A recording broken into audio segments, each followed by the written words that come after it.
तो हेलो मेरे जो छल्लों, क्या हाल है आप लोगों का। आशा है लोग बहुत मस्त स्वस्थ होंगे। तो मैं जो छल्लों, अब जो है हम लोग इस नए सत्र में पहुंच चुके हैं और नए सत्र में हम लोग बहुत ही बढ़िया से तैयारी करेंगे।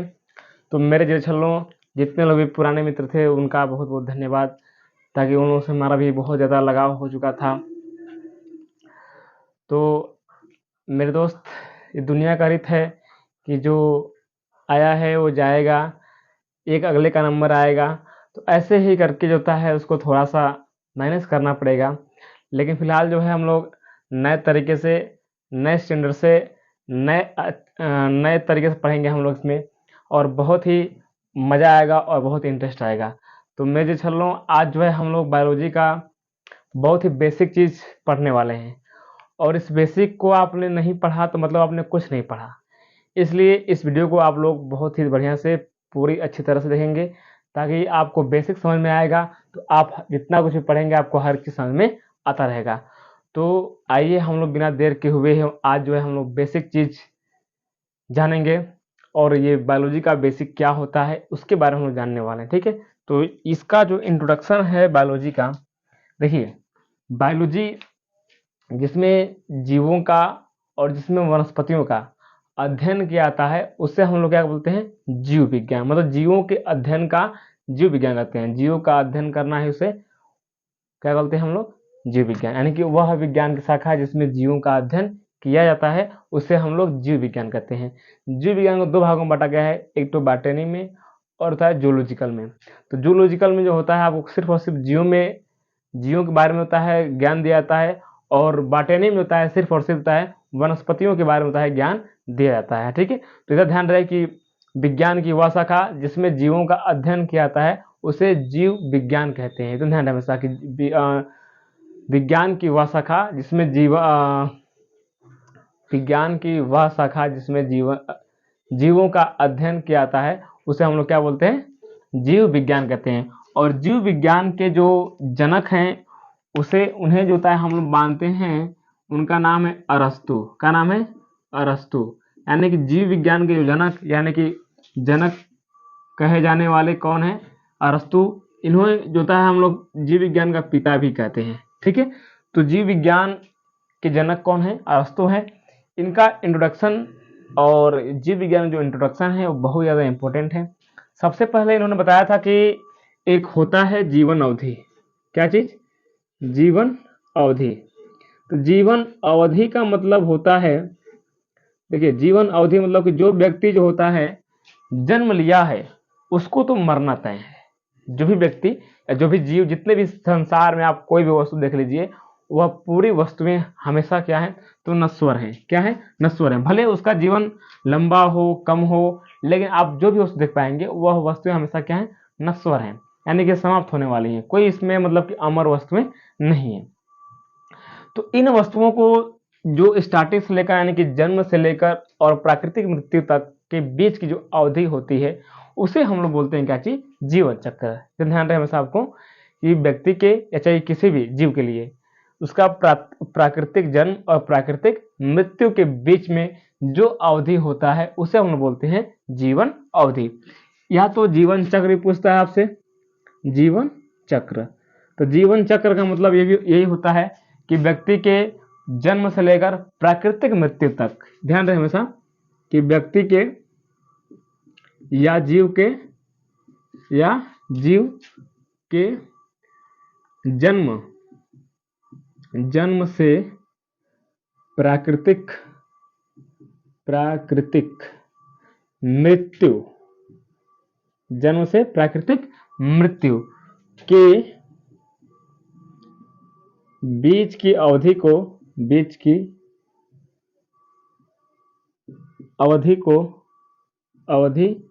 को क्या हम बोलते हैं, जीवन अवधि बोलते हैं। ठीक है, क्या बोलते हैं हम लोग, जीवन अवधि बोलते हैं। तो यही है लाइफ साइकिल। क्या बोलते हैं इसको, लाइफ साइकिल। ठीक है, जीवन चक्र।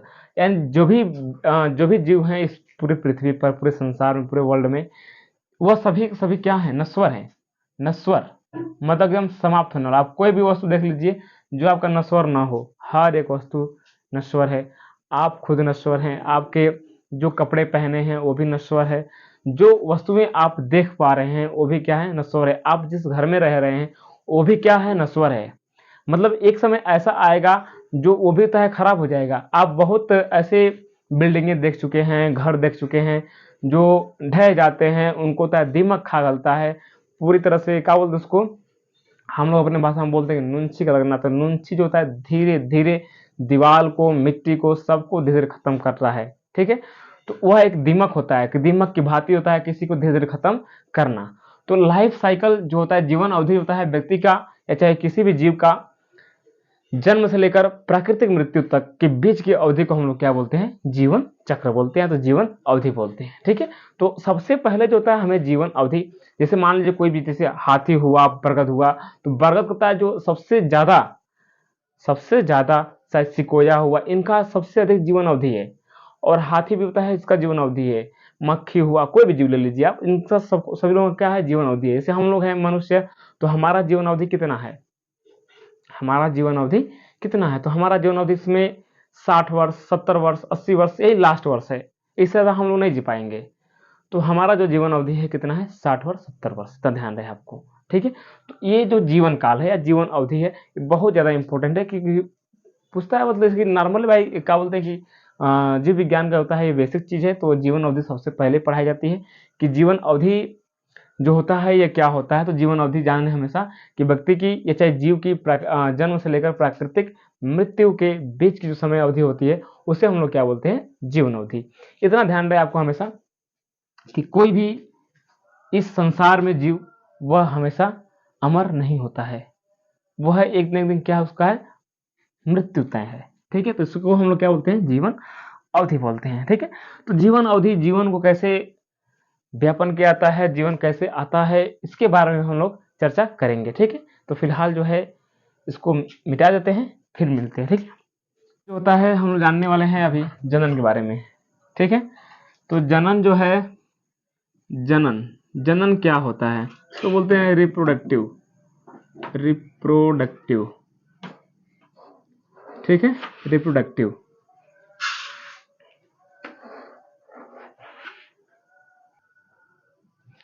ठीक है, तो इसको देखिए, कोई भी जीव है पहले तो जनन करेगा, यानी कि उसको बोलते हैं रिप्रोडक्टिव। जनन, जनन के द्वारा होता है एक जीव दूसरे जीव में बदलता है, चाहे उसकी संतानें बढ़ती हैं या अनुवांशिक होती चली जाती हैं। ठीक है, जैसे कि मान लें कि हम हो गए, हमारे पिताजी हो गए, फिर हमारे बच्चे होंगे, फिर बच्चों के बच्चे होंगे, तो ऐसे पीढ़ी दर पीढ़ी जो होते हैं क्या होते हैं, संततियां चलती रहती हैं। तो वो जनन है, मतलब कि जनन का मतलब होता है कि अपने जैसे संतान को उत्पन्न करना क्या कहलाता है, आपका जनन कहलाता है। जनन का मतलब जान लीजिए, अपने जैसे संतान उत्पन्न कर लेना, उससे क्या बोलते हैं हम लोग, जनन बोलते हैं। ध्यान है हमेशा कि अपने संतान उत्पन्न करना जनन कहलाता है। बहुत ही छोटा सा परिभाषा है, इसको लिखना तो वैसे आपको तुरंत जुबान फट से याद हो जाए, यदि लिखना चाहते हैं तो आप फटाक से लिख सकते हैं कि अपने जैसे संतानों को, ऐसे संतति को जन्म देना जनन कहलाता है। अब जनन भाई सभी जीवों में होता है, चाहे वो मनुष्य हो, चाहे कोई भी जीव हो, चाहे पेड़ पौधे क्यों ना हो, उन सबका जनन होता है। तो जनन को होता है दो भागों में बांट दिया गया है, जनन को दो भागों में बांटा गया है। एक को बोलते हैं हम लोग अलैंगिक, अलैंगिक जनन, अलैंगिक जनन, और दूसरा होता है आपका लैंगिक जनन, लैंगिक जनन। ठीक है, इसको बोलते हैं asexual reproductive, asexual reproductive, asexual reproductive.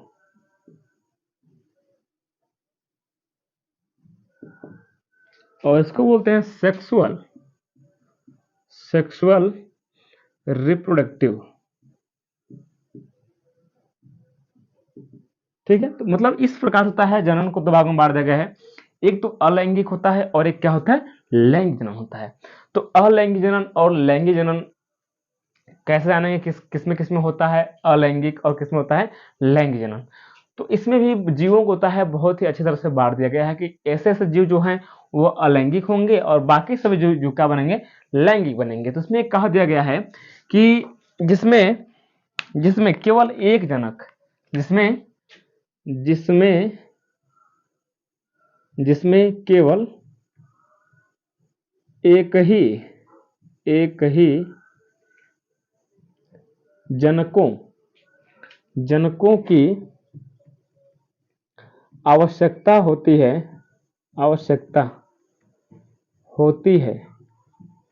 उसे हम लोग क्या बोलते हैं?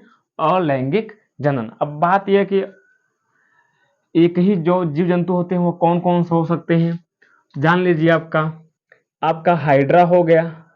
हाइड्रा यह एक लिंगी हैं, मतलब अकेले में आते हैं, ठीक है। और ईस्ट हो गया, पैरामीशियम हो गया, ठीक है। यूग्लिना हो गया, आदि से बहुत सारे जीव हैं जो एक कोशिकीय होते हैं और एक ही कोशिका से उनका जनन होता है। इनमें विखंडन की प्रक्रियाएं बहुत सारी हैं, लगभग 6 विधियां हैं, उसको भी हम लोग पढ़ेंगे, ठीक है। तो अभी बस जानते रहिए कि जिसमें केवल एक ही जनक की आवश्यकता होती है वह क्या होते हैं? अलैंगिक होते हैं, इसको बोलते हैं असेक्सुअल। और जिसमें दो विपरीत जनकों की आवश्यकता होती है, उसे हम लोग क्या बोलते हैं?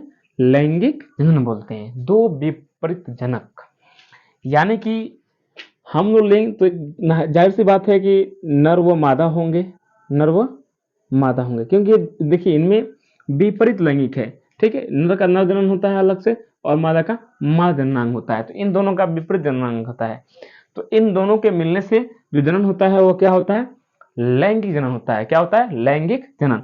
लेकिन इसमें जो होता है अलैंगिक जनन में सिर्फ और सिर्फ एक ही लोगों की आवश्यकता से, एक ही लोगों से होता है, इनमें अपने से संतान उत्पन्न करने की क्षमताएं आ जाती हैं, ठीक है। तो ये जो अलैंगिक है और ये क्या आपका है? लैंगिक जनन है। तो ये जनन जो रिप्रोडक्टिव सिस्टम है इसका जो आता है रिप्रोडक्टिव सिस्टम होता है, मानव जनन में आता है। तो अभी जो है हम लोग असेक्सुअल रिप्रोडक्टिव जो पढ़ रहे हैं हम लोग, कि इसमें केवल एक ही जनकों की आवश्यकता होती है, वह कहलाता है क्या? आपका अलैंगिक जनन। जिसमें दो लोगों की आवश्यकता हो वह क्या होगा? लैंगिक जनन। लेकिन इतना ध्यान रहे हमेशा कि ये जो अलैंगिक जनन में लोग आते हैं यह अपने जैसे ही, तो ध्यान रहे आप एकदम इसको बात को नोट कर लीजिए कि अलैंगिक जनन में अपने जैसे संतान उत्पन्न करने की क्षमता होती है, करने की क्षमता। इसका मतलब ये कि यदि इसका बाप गोल, यदि इस सिस्टम में मतलब कि अलैंगिक जनन में यदि उसका बाप गोल है तो बेटा भी गोल मटोल हो जाएगा। कैसे हो जाएगा?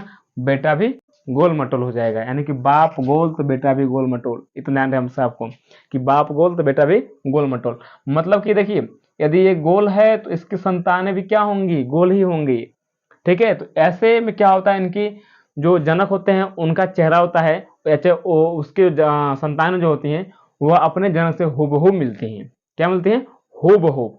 यदि कोई भी संतानें अपने जनक से हूबहू मिलती हैं तो उस प्रक्रिया को हम लोग बोलते हैं क्लोन। क्या बोलते हैं? क्लोन। इधर मोस्ट जान लीजिए हमेशा बढ़िया से कि कोई भी जनक अपने संतान से यदि हूबहू मिल रहा है तो उसे हम लोग क्या बोलते हैं? क्लोन बोलते हैं, ठीक है। इतना ध्यान रहे हमेशा आपको, ठीक है। इसी होता है बीच में, देखिए भैया फोन आ जा रहा है। तो अलैंगिक जनन, असेक्सुअल और लैंगिक जनन, ठीक है। तो ये सिस्टम जो होता है आपका बनाया गया है, ठीक है। तो इसके बाद से हम लोग अलैंगिक जनन की विधियां पढ़ेंगे जो आपको नेक्स्ट पार्ट में मिलेगा, नेक्स्ट वीडियो में। फिलहाल आज के लिए इतना ही, जो इसका बेसिक है बता दिए आपको, और एक भी इसका बेसिक बताएंगे आपको और इसका बेसिक बताएंगे, दोनों बता देंगे तो आपका ये होता है बेसिक चीज खत्म हो जाएगा, ठीक है। तो आशा करता है बहुत ही मस्त वीडियो लगा होगा। इस वीडियो को शेयर जरूर कर दीजिएगा आप लोग, ताकि बहुत बढ़िया से सभी लोग देख पाएँ इसको, ठीक है। तो फिर मिलेंगे आपको अगले नेक्स्ट वीडियो में, तब तक के लिए बाय बाय, धन्यवाद।